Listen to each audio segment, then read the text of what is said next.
आज हम डिस्कस करेंगे corporate wealth theory. This is our class 2। Class 1 में हमने डिस्कस किया था फीचर्स ऑफ कंपनी। तो कंपनी के कितने फीचर्स हैं? 5 फीचर्स हैं। Number 1 is separate legal entity, number 2 is perpetual succession, number 3 is legal liability, number 4 artificial legal person and common seal. Separate legal entity means company अलग है, members अलग हैं। Perpetual succession, members मरे या जिए उससे कंपनी को कोई फर्क नहीं है। लिमिटेड लाइबिलिटी है मेंबर्स की, ठीक है। और मेंबर्स बल्कि उस पर भी डिपेंड करता है कि किस काइंड ऑफ कंपनी। अगर लिमिटेड कंपनी है तो जितने शेयर्स की वैल्यू है सिर्फ उतना ही। अगर गारंटी कंपनी है तो जितना मेंबर ने गारंटी किया है। और अगर अनलिमिटेड है तो unlimited liability. Next is artificial legal person. Artificial क्यों? क्योंकि नेचुरल बर्थ से नहीं है, एक प्रोसेस है। लीगल इसलिए क्योंकि इसे लॉ ने क्रिएट किया है, और ये एक पर्सन है। Common seal which is the official signatures of the company, ठीक है। सो ये हमारी क्लास 1 थी। आज हम सेकंड चीज डिस्कस कर रहे हैं which is corporate wealth theory. So corporate wealth theory क्या होती है? कॉर्पोरेट वेल्थ थ्योरी एक लीगल कंसेप्ट है जहाँ पे जो कंपनी है वो आइडेंटिफाई होती है separately from the members of the company. Company अलग है, मेंबर्स अलग हैं। तो इस कंसेप्ट को कौन डिफाइन करता है? Corporate wealth theory. मतलब ये कंसेप्ट क्या कहता है कि मेंबर्स जो हैं वो शील्डेड हैं from the liability of the company. मतलब कंपनी की जो लाइबिलिटी है वो कंपनी की ही लाइबिलिटी रहेगी, वो मेंबर्स की लाइबिलिटी नहीं बनेगी, ठीक है।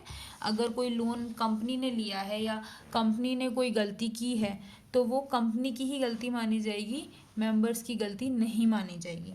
If a company incurs any debt और कॉन्ट्रवेंस एनी लॉ, अगर कंपनी ने कोई लोन लिया है या कोई डेट लिया है या फिर उसने कोई लॉ कॉन्ट्रवेन किया है, the corporate concept implies that member should not be liable for those error. So corporate wealth theory अगर हम लगाते हैं, सो जो मेंबर्स हैं उनकी कोई लाइबिलिटी नहीं है। अगर गलती कंपनी ने की है तो सज़ा भी कंपनी ही भुगतेगी, जिसने किया वही जाने। दे एंजॉय कॉर्पोरेट इंसुलेशन, मतलब उन्हें कोई लेना देना नहीं है कंपनी ने जो भी गलती करी हो।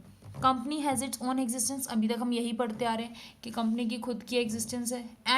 As a result a shareholder can not be shielded, can not be held liable from for the acts of the company. जो कंपनी ने करा है, कंपनी के जो कर्म है अगर वो बुरे हैं तो उससे शेयर होल्डर्स को हम नहीं पकड़ेंगे। अगर आपकी कंपनी गलत है, आपकी कंपनी ने कोई लोन लिया है तो शेयर होल्डर्स की उसमें कोई प्रॉब्लम नहीं है, शेयर होल्डर्स कुछ भी पे नहीं करेंगे।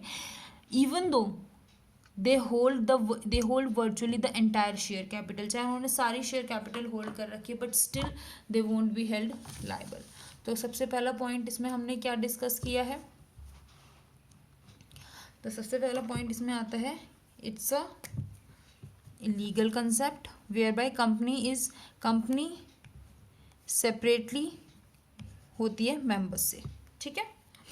ये एक कंसेप्ट है जहाँ पे मेंबर्स जो हैं वो शील्ड हैं लाइबिलिटी ऑफ द कंपनी, ठीक है। कंपनी का कोई डेट है या कंपनी कॉन्ट्रवेन करती है लॉ की तो मेंबर्स नॉट बी लाइबल।